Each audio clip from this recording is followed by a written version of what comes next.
আসসালামু আলাইকুম ওয়া রাহমাতুল্লাহি ওয়া বারাকাতুহু। জি, সম্মানিত ভিউয়ার্স, আজকে আমি যে খেজুরটা আপনাদের জন্য নিয়ে আসছি, এটাকে বলে, আমাদের দেশে বলে মরিয়ম খেজুর। অ্যাকচুয়ালি এটি আরবি নাম হচ্ছে মাবরুম।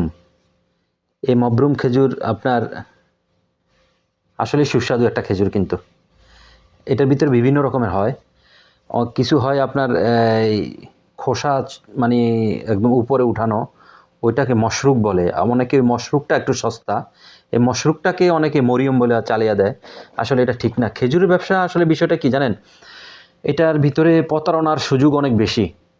যদিও এই খেজুরটা একটা সুন্নাহসম্মত খাবার, আমাদের রাসূল সাল্লাল্লাহু আলাইহি ওয়াসাল্লাম নিজেও খেয়েছেন এবং এটা উনি অনেক পছন্দ করতেন।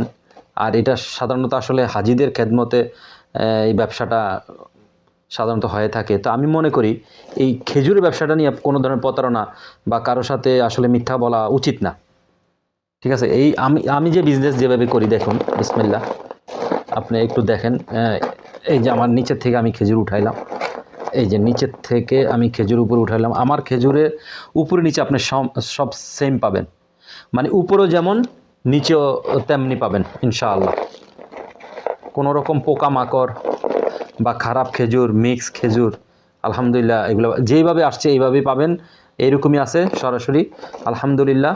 কারণ আমি চাই না আল্লাহর ঘরের মেহমানদের সাথে কোনো ধরনের আমার মাধ্যমে কোনো প্রতারণা হোক। এটা আমি আসলে, এটা আমার কাছে, আমার মনে কখনো এটা আসেও না, আর আমি এগুলো চিন্তাও করি না, আলহামদুলিল্লাহ। কারণ রিজিকের মালিক আল্লাহ, ইনশাআল্লাহ।